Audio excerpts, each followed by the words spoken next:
Vasudevasutam Devam Kansachanuramardanam Devaki Paramanandam Krishnam Vande Jagadguru.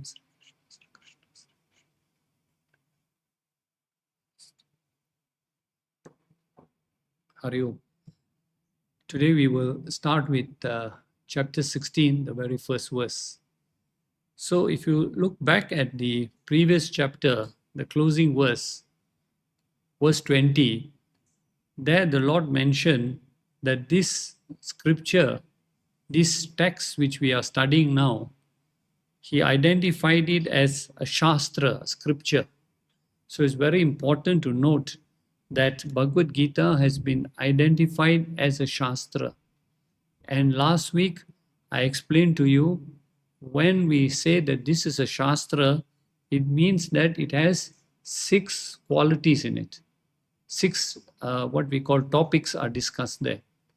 So do you recall what are the topics? What is the first topic? What is the nature of the Jiva?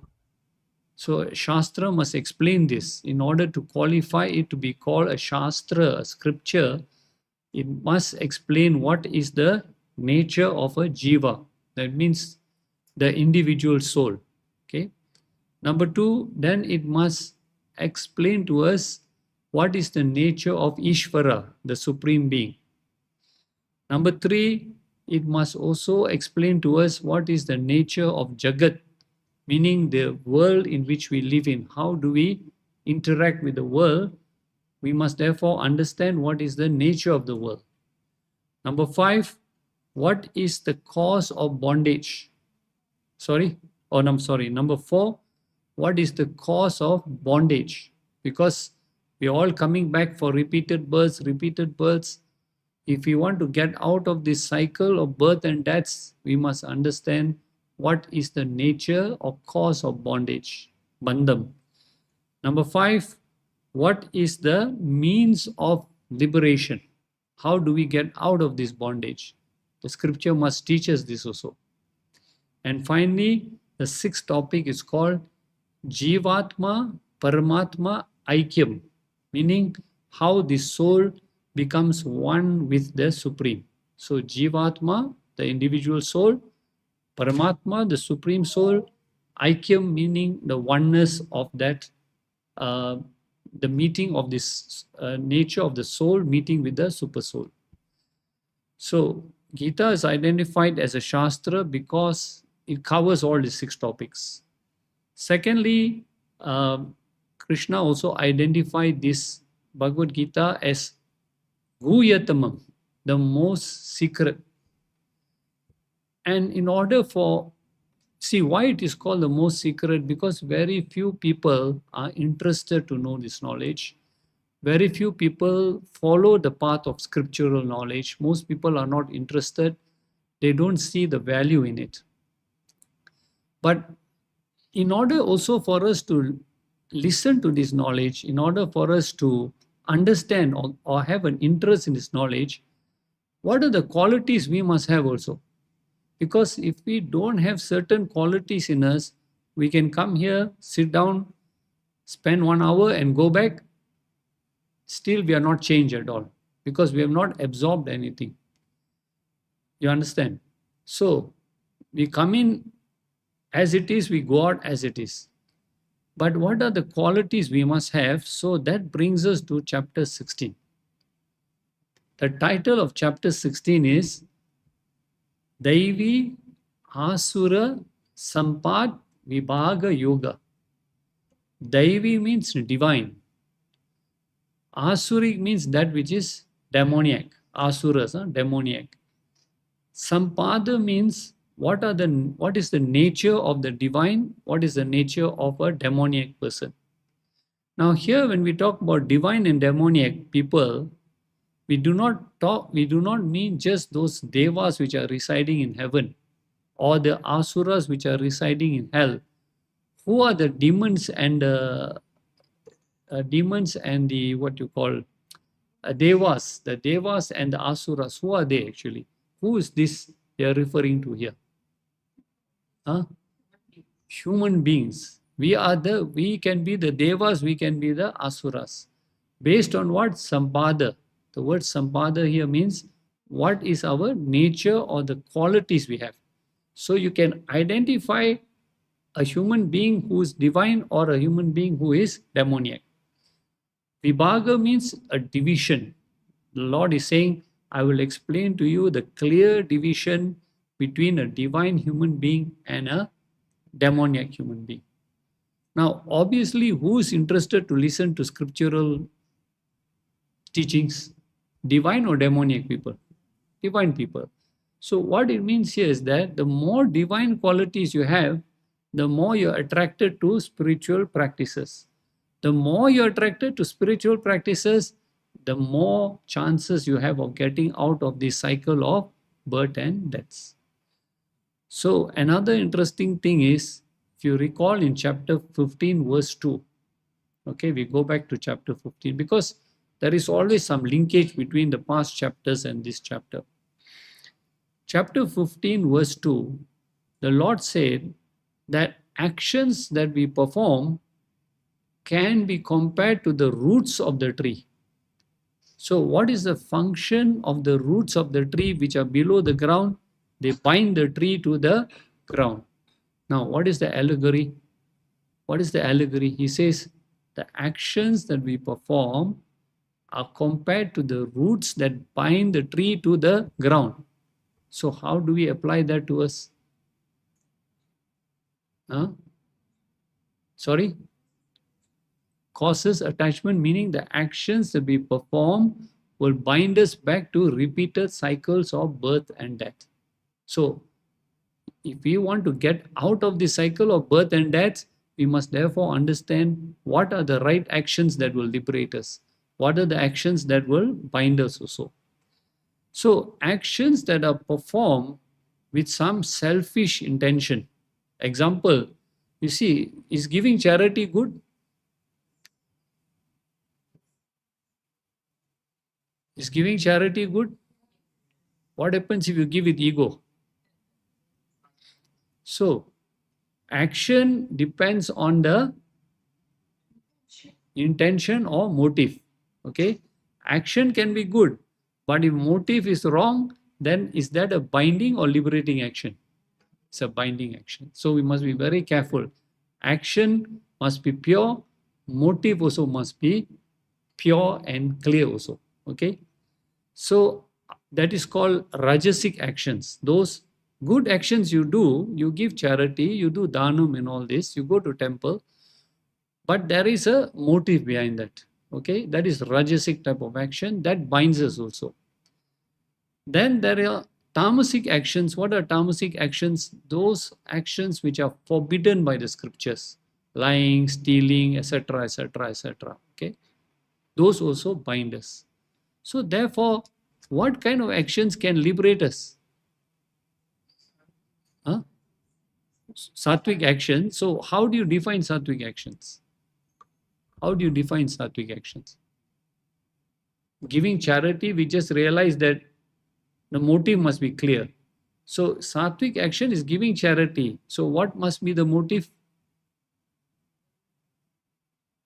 In order for it to be a sattvic action, the motive must be correct. What is the correct motive? As an instrument of God, as a selfless action, right?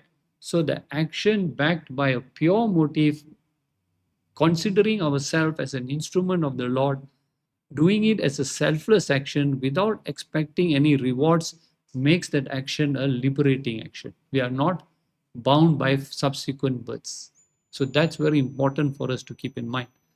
Because if we go back again to chapter 14, where he talks about the gunas, chapter 14, verse 18, that is page 264.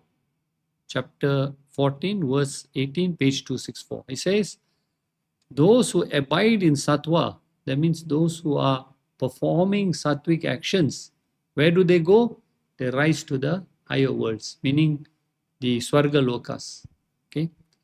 Those who abide in rajas remain in the middle, meaning you don't go anywhere, you come back here again, back to earth again.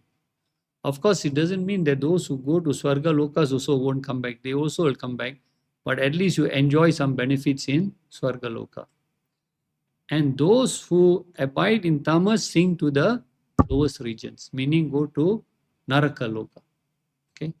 So therefore, it is very important for us to understand our actions and what are the qualities that we should have.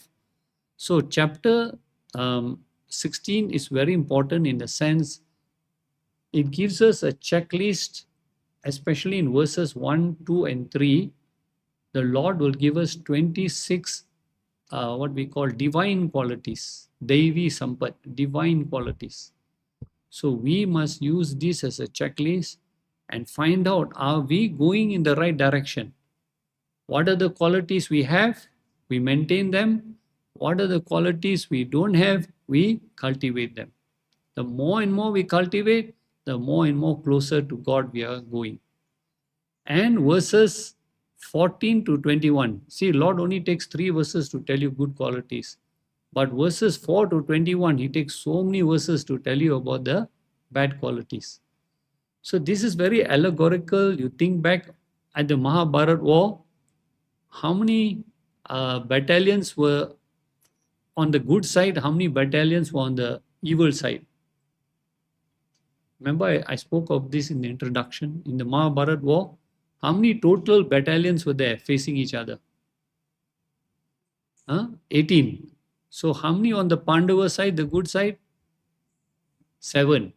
On the Kaurava side, 11. So it is always the bad tendencies tend to what we call be in bigger quantities rather than the good qualities. That's why it's a battle how for us to stay on the right side, because there are so many temptations, so many negative qualities out there. So verses 4 to 21, he will tell us about Asuri Sampad, the demoniac qualities.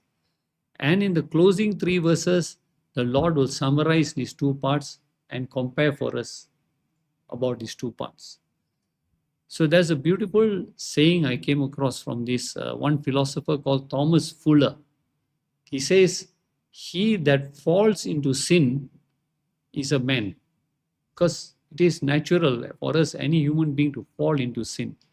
He that falls into sin is a man. He who grieves at it is a saint. So at least you realize your mistakes, where you're going wrong, such a person is a saint. And he who boasts about it is a devil, exactly. So he who falls into sin is a man. He who grieves about it is very, what do you call, no, he's not happy by doing all these bad things. He grieves about it. He wants to change himself. Such a person is a saint. That who boasts about it is the devil. So with this understanding, let us now go into chapter 16. Okay. As I said, the first 3 verses will give us 26 divine qualities. Each quality is very, very important. So we should take note of each quality and we should use it as a checklist, not to evaluate others. Don't say you are like this, like that. Krishna is saying you are like that, you shouldn't be like that. No, it is to evaluate ourselves. Okay. So let us look at the qualities. Verse 1, you will have 9 qualities. Verse 2, 11 qualities. And verse 3, 6 qualities. Okay. So the very first quality you see gives is abhayam. Abhayam is the opposite of bhayam. Bhayam means fear. Abhayam means fearlessness. So what is the spiritual seeker? What are we supposed to be fearless about? What are we supposed to be fearless about? Freedom from fear, meaning what? Meaning we should not harbor any doubts or worries and follow according to the scriptures. See, we have a lot of doubts, a lot of worries.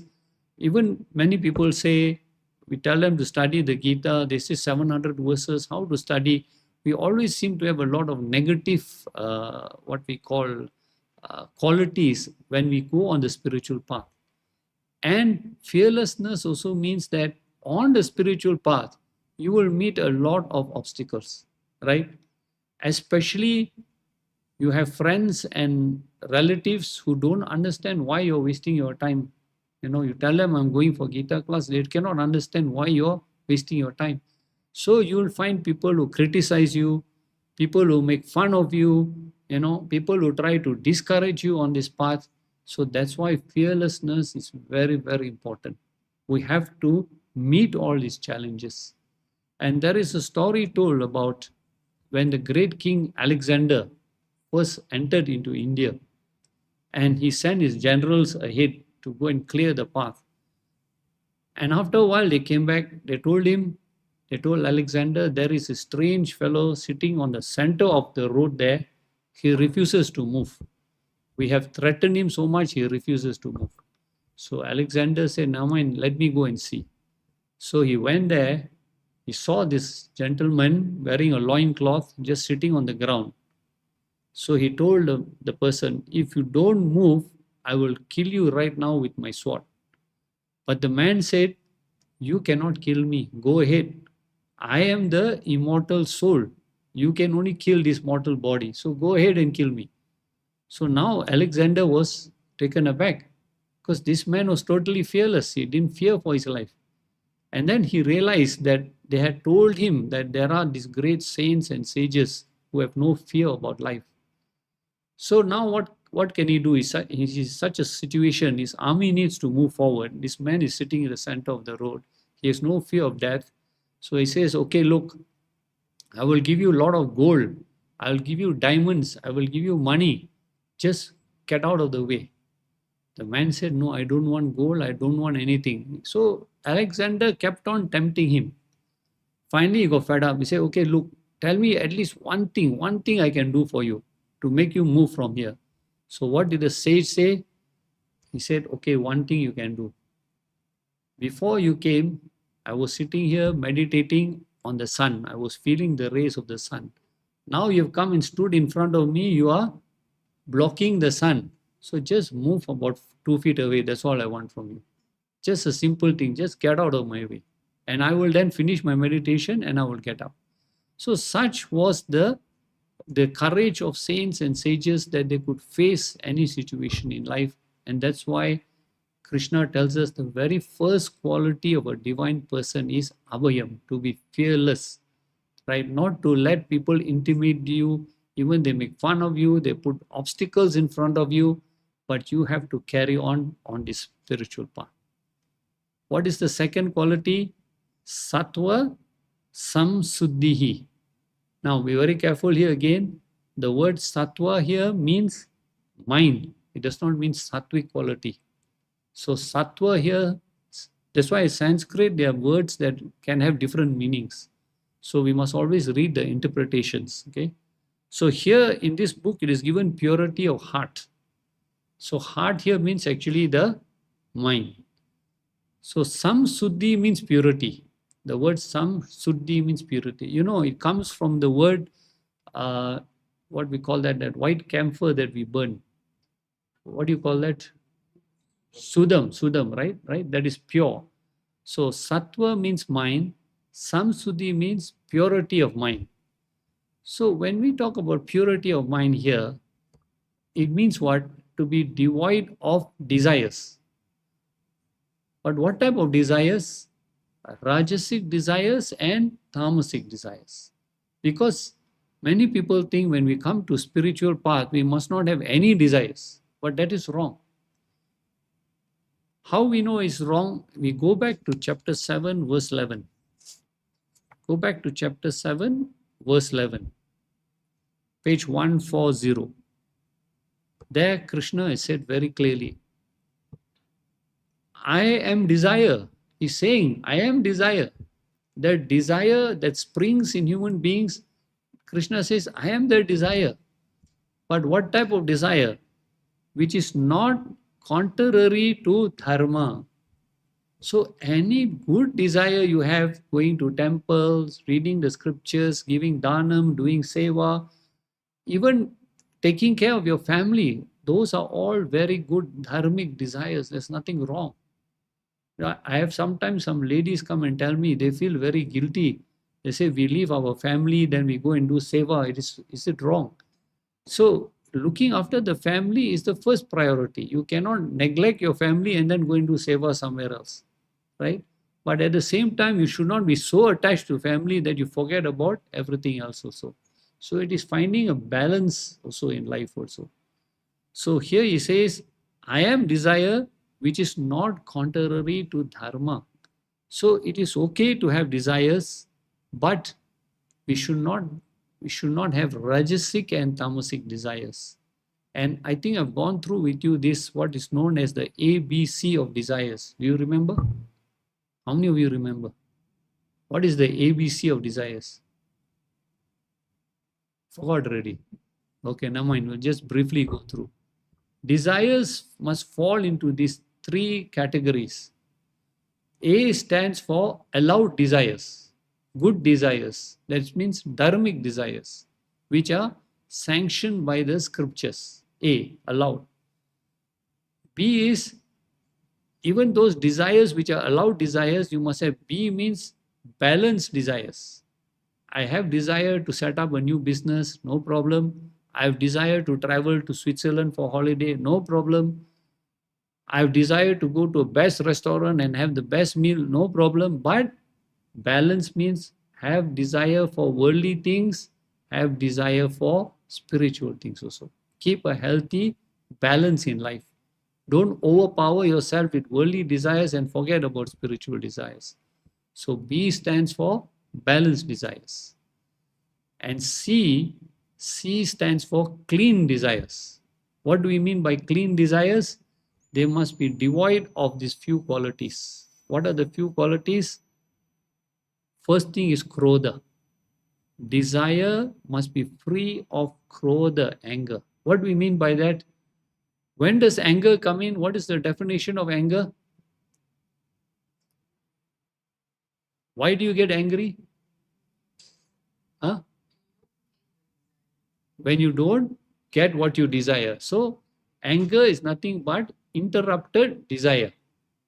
So as long as you have a desire, and if that desire is not fulfilled and that leads to anger, that is a wrong type of desire. But if you have a desire and that desire is not fulfilled and you say, I'm okay with it, no problem, it's okay. That means your unfulfilled desire didn't lead to anger, that is okay. So that's what I mean by clean desires. First is to be devoid of krodha. So that is krodha. Second is moha. Moha means delusion. What is delusion? Delusion means we have been taught our whole lives, go ahead and live a life and satisfy all your desires. So moha is the delusion we live under, that life is nothing but eat, drink and be merry. But the scriptures tell us that this human body has been made, has been gifted to you for a more higher purpose, a higher goal. It is not that you should not enjoy yourself, but don't forget the highest goal of this human body, this human birth, is to be one with the Lord. So moha means to get out of this delusion that I must only live this life and satisfy all my desires. So krodha, moha, mada. Mada means intoxication. Intoxication means the more desires I have, the more arrogant, the more desires I fulfill, the more arrogant I become, because I look down on people who don't have things. So that desire must be clean of mada, intoxication. How do I stay away from this arrogance? Is to understand that everything I have got in life is due to the grace of the Lord. So we should not think that only because of my effort I have got a nice house, a nice car, a good job, a fantastic business. Everything is by the grace of the Lord. So we remain grounded. So mada. Moha, mada, matsarya. Matsarya means what we call envy. We envy people or we are jealous of people who have more than us. That means no matter how much desires are fulfilled, we keep looking at other people. Oh, I only have 2 cars. How come he has 4 cars? We are envious of them. We are jealous of them. And on the worst thing, worst thing on top of that, we start cursing them also, So that desire we have, whatever we have, there will always be people who have more than us. We have to learn to accept that. So clean desires are those desires which are devoid of all these qualities. Okay, so ABC of desires. So the Lord says, Sattva Samsudi, keep your mind pure. Only cultivate good desires, sattvic desires. Okay. Jnana Yoga Vyavashtiti. And this is another very important quality. Jnana Yoga, we are all on the path of Jnana Yoga. Are we not? But are you Jnana Yoga Vyavashtiti? What is Vyavashtiti? Consistent on the path of Jnana Yoga. Do you dedicate your time daily to the purpose of getting knowledge? So every day you have to practice to keep time aside to engage in some satsang, reading the scriptures. Nowadays we are very fortunate, we have many Swamijis giving lectures on YouTube. So take advantage of that and engage your time with satsang. Or there are some people I know who fix one day a week and they gather their few friends and they all start discussing about not coffee shop things, but what? Religious things. So they meet, they have their own private individual satsang. So it's good to have a group like this, 2, 3, 4, 5, 6 people meeting once a week and having your what we call individual satsang. So Ved Vyasa in the Mahabharata very famously said, there's one famous quotation of Ved Vyasa. He said, the knowledge will become firm in you when it is heard again and again, and it is contemplated upon again and again. So two things are very important. Must hear the knowledge again and again, which means daily, and contemplated upon again, not just listen 1 year and 1 year out. Then there is no change. So Adi Sankaracharya in Sadhana Panchakam, that's another beautiful text that Adi Sankaracharya wrote. Sadhana means spiritual practices. Panchakam is 5 verses. In these 5 verses, he is given a set of 40 instructions for a spiritual seeker. And the very first instruction he gives is Vedo Nityam Adiyatam. Veda there means not the Vedas, but it means knowledge. He says, knowledge, Nityam, daily, Adiyatam, to practice reading the scriptures on a daily basis. So always they advise us, don't take, if you are serious about the spiritual part, don't take this as a part-time hobby, You have to dedicate your time and your effort in the daily reading or study of the scriptures. Next quality is dhanam, charity, which we just discussed about. But the interesting thing is, in the next chapter 17, Krishna will say that there are 3 types of dhanam. There is sattvic dhanam, there is rajasic dhanam, and there is tamasic dhanam. So what is sattvic dhanam? If you look quickly at chapter 17, verse number 20. What is sattvic dhanam? Given on page 299. What is sattvic dhanam? That gift which is given as a duty to give. Very important. Because when we give charity, what is our attitude? The receiver should be grateful that I'm here to give charity to him. But here he says it is your duty to give. So you're not doing anybody any special favor. He said it is your duty to give, number 1. Is given to one from whom no return is expected. Very important quality, because we give and then we expect something back in return. I do this for you today, tomorrow, I will call upon you for a favor. No, that is not dhanam. Okay. Give, as they say, your left hand gives, your right hand forgets. Give and forget about it. Then the next one is with due regard to 3 things: place, time, and recipient. So place means we must give to the right places. If you give to the wrong places, that is also not dhanam. It is our duty at least to investigate where the money is going, right? To give to people who use this money to harm others or use this money to buy alcohol or something like that, we have to be very careful. Place, time also is very important. Time means what? Supposing now there is a earthquake, okay, comes out on the TV, people need food, shelter, food and clothing. What do? You give 6 months later. He said, "Now mind, next week I'll think about it. Next month, next month." When is the right time they need it? That is the time you must give. When there is famine in a certain place, they need food right now. So you must act upon it immediately. Time. Recipient is also important to know who we are giving to. We must try our best as possible to make sure we are giving to the right person also. So that is called Sattvic Dhanam. And the next two verses, he talks about Rajasic and Tamasic Dhanam. So don't think that just because you're giving Dhanam, it's correct. We must also follow the right rules and regulations also. Another important thing is Krishna says in chapter 3, verse 12, there he uses the allegory of food. He says, one who cooks and eats for himself eats sin. And one who cooks and shares with others eats pure food. So what he means there is, whatever you receive in life is a blessing from the Lord. If you just take everything and keep for yourself, that you are becoming a thief because you are not sharing back a little bit with others also. But if you take some of your wealth and share it with others, you purify your wealth itself. So Dhanam, charity, is very important for us to share with others who are deserving, who need this help from us. And Dhanam is, of course, many ways. You can give food, you can give clothing, you can go and do seva, you can share spiritual knowledge. There are many ways that what you can do Dhanam also. Okay. Next quality he gives here, Damaha. What is Damaha? Control of external organs. What are the external organs?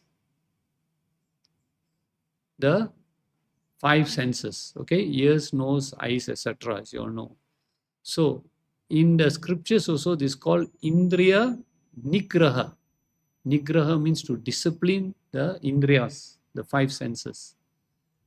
Now, the question is, why should we discipline the five senses? Why is it so important? In fact, throughout the Gita also, Krishna keeps us warning about the dangers of the senses also. Okay. If we go back to chapter 2, verse 60. Chapter 2, verse 60.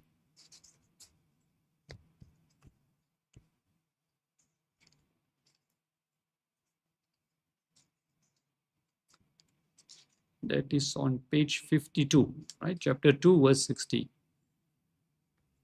Turbulent by nature, the senses even of a wise man who is practicing self-control forcibly carry away his mind. That is the biggest danger of the senses. If you do not discipline your senses, the word indriyas itself is very interesting. In Sanskrit, indriyas also means tentacles. So our senses always like to go outwards to experience the world. Eyes like to see something beautiful, sunrise, sunset. Ears like to hear nice music. So our senses are always like to go outwards. And when they go outwards, what do? They pull the mind along with it. So that's why we must be always very careful of our senses. And most people lead their lives according to the mind, what the mind wants or what the senses want. The senses. Unfortunately, most of us lead our lives according to the dictates of our senses. And the senses will pull your mind away to wherever they are attracted to. So what happens? Our whole life is spent in trying to please the senses. We want to eat good food, we want to see something nice, we want to hear good music. So we allow the senses to dictate our lives. Furthermore, in chapter 2, Krishna said, he gave us the 8 steps of a downfall of a person, a spiritual person, in verses 62 and 63.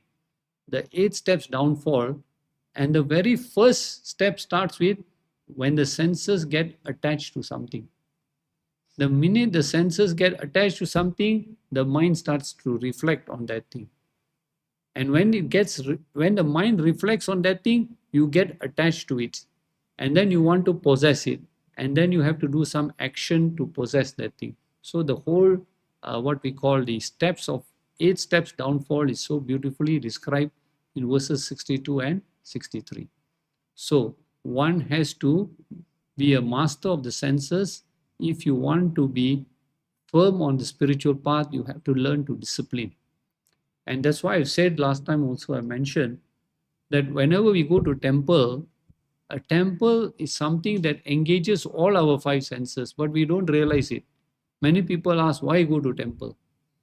Actually, the temple, if we really understand, it helps us to discipline all our 5 senses. How? When we go into the temple, what should your eyes be seeing? The form of the Lord. So you fix your eyes on the form of the Lord. The ears hear the sound of the temple bells and the chanting of the mantras that are going on.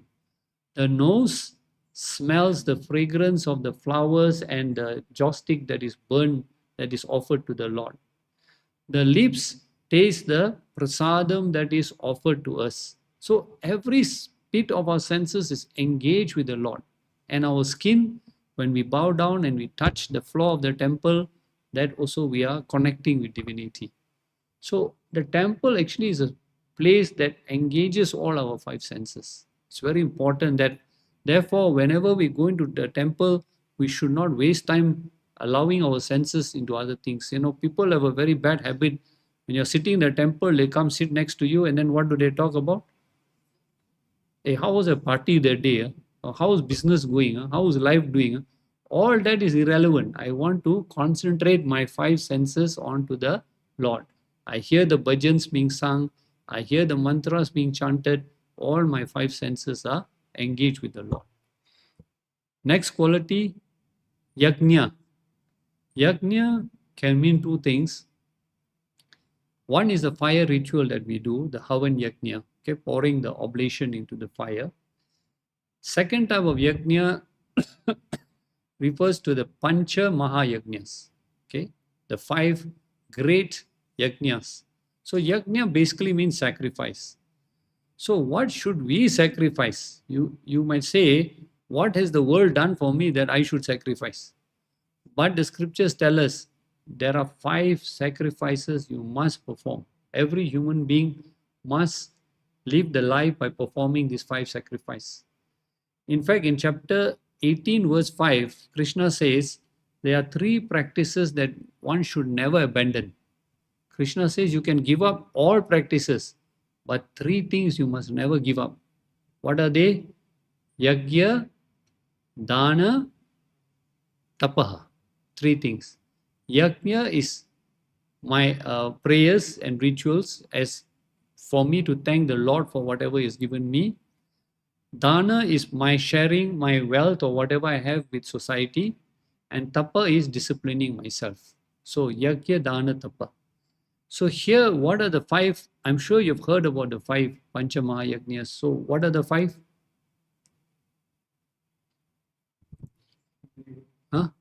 Deva Yajna. What is Deva Yajna? Prayers to all the various deities. Okay. Now, why should we pray to the deities? With what attitude should we pray? With attitude of gratitude, exactly, to thank them for whatever they have blessed us with. So that is Deva Yajna. Second, Brahma Yajna. What is Brahma Yajna? Study of the scriptures. Why should we study the scriptures? They teach us how to follow the right life. But what sacrifice are we making? The rishis, the saints and sages have sacrificed their lives to keep this knowledge alive. Can you imagine? This knowledge is coming down to us thousands and thousands of years ago. It has been kept alive by these great sages and rishis. So it is our sacrifice to them that we must study the scriptures and make sure that we pass this knowledge on to future generations. So that is Brahma Yajna. Third, Manusha Yajna, that is doing charity and helping those who are less fortunate than us. Then Bhuta Yajna, that is what we call taking care of animals and includes the environment also. And fifth is what? Huh? Ancestors, Pitra Yajna, that is our prayers and our rituals that we do to thank our ancestors for everything that they have done for us also. So all these are called the Pancha Mahayajnas, which they are actually compulsory duties that all of us should follow these 5 Pancha Mahayajnas. And very important is when we do this yajna, there are again two, what we call two outcomes of this yajna. You can do this yajna in a selfish motive. You can do Deva yajna, but keep on asking the Devas for more and more worldly benefits. Is it going to help you to attain moksha? No. Or the same yajna you can do, but change your attitude that this is a, what we call, this is a offering to the Lord. So you are thankful to do this yajna, is an offering to the Lord. So that makes it a pure yajna. So there are same yajna but different attitude. You have to decide how you want to perform the yajna. Next quality, swadhyaya. Swadhyaya means study of the scriptures. This is listed separately, okay, as to why? Because it's a very important virtue for all spiritual seekers to cultivate. So scriptural study can mean any of the scriptures, Bhagavad Gita, Ramayana, Mahabharata, or what you call those written by Adi Sankaracharya, Viveka Chudamani, etc. There's so many scriptures, Atma Bodha, Tattva Bodha, there's no end. So you have to choose what you want and follow, but be dedicated to at least a few texts. You have to follow the study of the scriptures. Next quality, tapaha, austerity. Now, when we talk about austerity, immediately what comes to your mind? Tapaha. Huh? Penance. How do you mean by penance? What is the most common austerity? Fasting, right? Straight away when you talk about austerity, people say fasting. But what is the deeper meaning of austerity? Is it just fasting only? So what is the true definition of austerity? Fasting is only one type of austerity. Real meaning of austerity is self-denial. Meaning what? Anything that you are addicted to. Supposing you are addicted to eating meat, every day you must have your meat. So what kind of austerity can you practice? At least take once a week. Don't say 7 days I won't eat meat. You won't survive after that. So once 1 week a day, you say on that particular day I won't eat meat. That's why we have, like, supposing if you pray to Ganesha, they tell you on that particular day don't eat meat. You pray to Shiva, they tell you Monday be vegetarian. That is the purpose for you to discipline yourself. Now, supposing you like to drink 10 cups of coffee a day, what do you do? So again, keep 1 day aside and say, I won't drink any coffee. So that is the real tapa, to practice self-denial. You have to understand yourself first. What is it that you are most addicted to? And then keep 1 day aside a week and deny yourself that is the true tapa, right? So it's not only fasting, you can take whatever. If you are a smoker who smokes 2 packs of cigarettes a day, then you know what austerity to practice also, right? And tapaha must be practiced at 3 levels, which is explained again in chapter 17. Okay, 3 levels meaning austerity at the mental level, austerity at the speech level, and austerity at the bodily level. So at all 3 levels. Bodily level means denying yourself what you're addicted to. Mental level means we must try to make sure that we don't cultivate wrong thoughts or violent thoughts in our mind also. That is also a form of austerity. Whenever a wrong thought, so there is a story told, when Ravan was defeated on the battlefield and he was not dead yet, he was almost dying.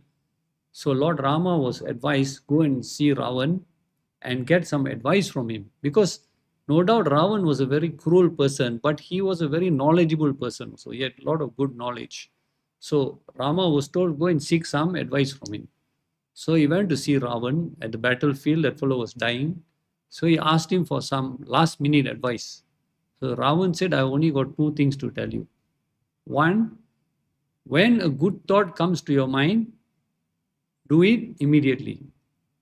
When a good thought comes to your mind, do it immediately. When a woman tells you to do something, don't do it. So there's a hidden meaning behind that. Because who caused Ravan's destruction? Sister by the name of Surpanaka. What did she put in his ear? Oh, Sita, such a beautiful lady. She deserves to be your wife. So, only you must have her as your wife. So she put the wrong thoughts into him. And what happened? He started acting on that very thought and kidnapped Sita, and it caused his destruction. So what it means in allegory is this: when good thoughts come to your mind, do it immediately. When bad thoughts come to your mind, hold on, think about it, consider it first, give it some time. Hopefully that thought will die away. So tapa, austerity at mental level. Speech level is what is tapa? Trying to speak nice words, calm words, compassionate words, loving words. Don't speak foul words, hurtful words. So austerity must be practiced at all three levels also. Next, another very important quality here, arjavam. Arjavam means non-crookedness. Now, what do we mean by non-crookedness? Huh? Okay. How do you judge an honest person? Very good, you said honesty. How do you judge an honest person? By the actions. Some people think something, do something, and say something else. Is that honesty? You see, I can tell you a lot of advice, you must be a good person, like this, but I myself do all the wrong things. So by talking, it doesn't make a person honest. So what does arjava means? Aligning your mental, your speech, and your actions all in the same manner. So if I talk something truthful, my mind must not be thinking something else. Correct thoughts in my mind, correct speech, and correct actions. So arjavam is really deep. It means really living, not only thinking, speaking, and also living that right type of dharmic life. So we know there are people who think something else, but they may talk very sweet words, but their mind is thinking something else. So arjavam is not like that. Arjavam is aligning all these three equipments to lead a dharmic life also. Think, speak, and act according to dharma also. So that covers the first verse. Now we go to the second verse. In the second verse, the first quality he gives here is ahimsa. So ahimsa is the opposite of himsa. Himsa means violence. Ahimsa means non-violence. But again, non-violence again must not be just on a physical way. It is again at all three levels. That means not cultivating violent thoughts in your mind to hurt people, how to bring people down. You start scheming in your mind. So that is also called ahimsa. And the second is at verbal level, not shouting at people, insulting people, using foul words also. Okay. And the third, which is worse, is using your body to hurt people also. So ahimsa, non-violence, is to be practiced at all the three levels. And Lord Buddha said it so beautifully. He said, use of violence is like throwing hot charcoal on someone. Use of violence, if you practice violence, is like you have taken hot charcoal and you throw it at someone. You hurt that person, but what happens to your hand? You also burn yourself. So violence does not only hurt the person you direct to, it also hurts yourself also. And again, although he says ahimsa here, Lord Krishna told Pandavas, go and fight. Right? That's violence, isn't it? So how do you balance it? How do you reconcile it? They fought for dharma. The Pandavas fought for dharma. But still it was violence, isn't it? duty, dharma and all that, but it's still violence. So why did he urge them to go and fight? Sorry? Last resort. No, that is correct. So the thing is, violence must only be used as a last resort, because first Krishna told them what? Go and engage in dialogue, discuss. What did the Pandavas ask for? They said, give us 5 cities, one for each brother. Then Duryodhan said, no, I won't give you 5 cities. They said, okay, give us 5 villages. Said, that also I won't give you. Then they said, okay, give us 5 houses. That also I won't give you. He said, that amount of dust which can be put on the hoof of a cow, that much also I won't give you back. So violence can be used, number one, if it is used to uphold dharma and destroy adharma, number one. Number two, violence must not be used as the first resort. It must always be used as a last resort. So that's why Krishna also told them, first go and have a dialogue.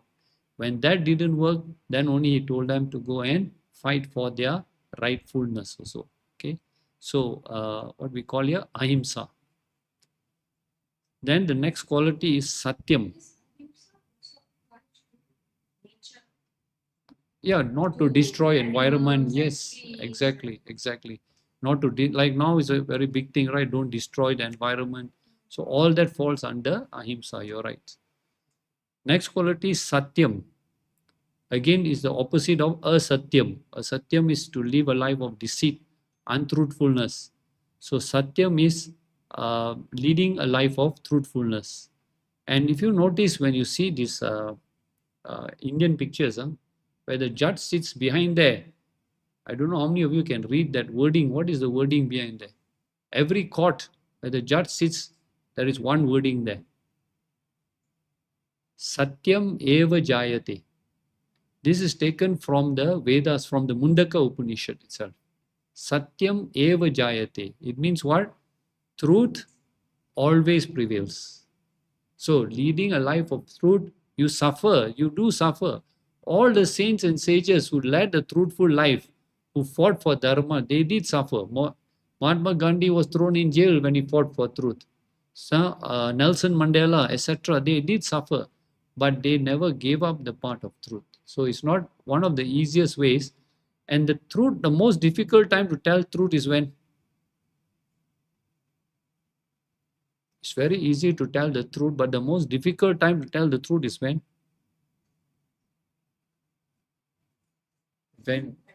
When you are the wrong party, isn't it? Right? When you know telling the truth is going to put you in trouble, then what do? You tell lies.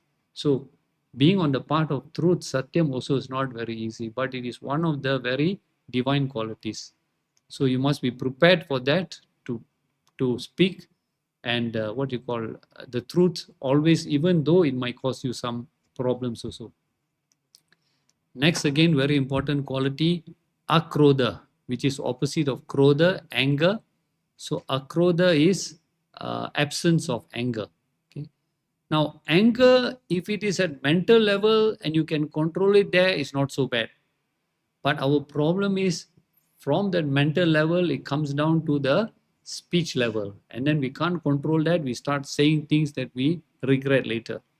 And even worse is that when you cannot control it at speech level, it becomes physical violence. So that becomes even more worse. So anger management, nowadays people go for anger management courses also. They have teach them how to control their anger. Because they always say, when you feel angry, what you should do?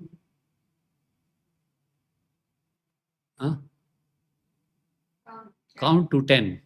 And you're still angry? Count another 10 again. Keep on counting, because if you cannot control it, then you're going to let it go at the what we call the word level or the physical level. So anger is also another very important obstacle on the spiritual path also. Tyaga, renunciation. Okay. Now, renunciation is not just not physically giving up things. Renunciation is always at the mental level, right? It is not physically giving up, because we can physically give up things, but mentally we are still attached to them. So when we talk about renunciation, meaning we have to understand that everything that has come to our lives, whatever pleasures, comforts we have, is all because of the grace of the Lord. He has a right to give us, and He has a right to also take it away also. So that is what we call real renunciation. Okay. There's a saying, they say renunciation does not mean we should not possess anything. Renunciation does not mean we should not possess anything, but nothing should possess us. The problem is we are possessed by things. So we cannot live without them. But that is through renunciation, when mentally you can accept things coming, and even if you lose them, you have also no problem at all. It doesn't disturb you. Next quality is Shanti. Shanti means mastery of the mind, tranquility of the mind. Also in chapter 17, verse 16, Krishna will explain more about the austerity of the mind. Now, here it does not mean we suppress the mind. See, Shanti does not mean I suppress the mind. Can you go on suppressing the mind? Supposing there are violent thoughts coming out or wrong thoughts coming out. Can you go on suppressing? Maybe to a certain extent you can, but after that it will express somewhere. So how do you practice Shanti? If you can't suppress the wrong thoughts, the only way is to divert your thoughts. That's why we have bhajans, we are going to temples, we have chanting of mantras, we listen to spiritual talks. The more and more we expose our mind to pure things, our mind also becomes pure also.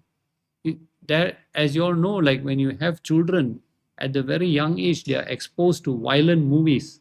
They grow up and then they express violence out. You constantly keep on subjecting an individual to violent things, they will grow up to be violent. So Shanti is cultivating good thoughts, clean thoughts, and that is why we have all the spiritual practices to practice. Okay, Shanti. Apaisunam, one of the most difficult things to practice. What is apaisunam?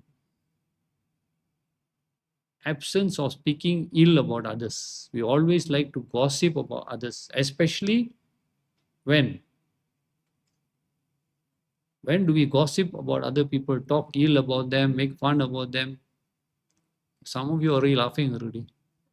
When do we like to talk bad about people? When they're not around, isn't it? So one sage said, the best thing that you can do, if you ever some wrong thought comes into your mind about some person and you want to share it with others, just try to imagine that person is standing next to you. Then you will never ever open your mouth about that person. So apaisunam is slandering people, rumor mongering, talking negatively about people. That is apaisunam. So absence of speaking ill of others is apaisunam. Okay. And what is this? Is it going to benefit us? That is one question we must ask ourselves. If I speak bad about this person, in what way does it benefit me? We don't get any benefit. In fact, it wastes our own time and energy and make our mental attitude more worse also. So, and that becomes a barrier on our spiritual path. So, apaisunam. Next quality, daya. Daya bhuteshu. So very clear here. Daya is compassion. But bhuteshu means beings. And what does bhuta mean? Means everything that has come into creation. The Lord has brought everything into creation. So not only being compassion to human beings, to animals, to insects, etc., to the environment, everything. So that's why also why we practice vegetarianism, so as not to harm the animals. Okay, so to be sensitive and to be having compassion to all beings, everything that has been created by the Lord. Alo luptvam, non-covetousness. Okay, again also not very easy to practice, because whatever we have, one of our most bad tendencies is we like to compare with what others have. And when others have more than us, then we feel hurt, we feel jealous, we feel angry. So, alo luptam is to be satisfied with whatever you have Don't ever compare. Like they say, you get what you deserve, not what you desire, right? It's a common saying, you all have heard of it. So whatever it is in our life, in our karma, whatever we are going to get, we will get. Whatever is in that person's karma, if he is going to get more or less, it is designated for him. There's no need for us to get upset about it and compare whatever that person has. Next quality is mardavam, gentleness, being soft spoken, being polite in all our manners, in our speech, in our action and behavior also. Three, modesty. Modesty is especially very important because we like to get carried away whenever we achieve anything. We like to look down upon people. So remain modest because you never know. One day you can be up there, one day you can lose everything, right? Especially in politics, you can see one day the person is high up there, next day he's lost his position. Nobody wants to talk to him, nobody wants to know him. So remain modest throughout your life. And the last quality I will stop here is achapalam, freedom from restlessness. Now, this you can see, especially when you come for spiritual talks, people's hands will be moving, legs will be shaking. They cannot sit still. This not sitting still physically reflects what? Restlessness of the mind. So this outward physical restlessness actually is a reflection of the mind also. And it is also a barrier on the spiritual path also. So these qualities up to verse number 2, Lord is given. Next week, you will come back and take up the balance, what you call divine qualities, and then we'll go on to the demoniac qualities. So we will end here with a prayer.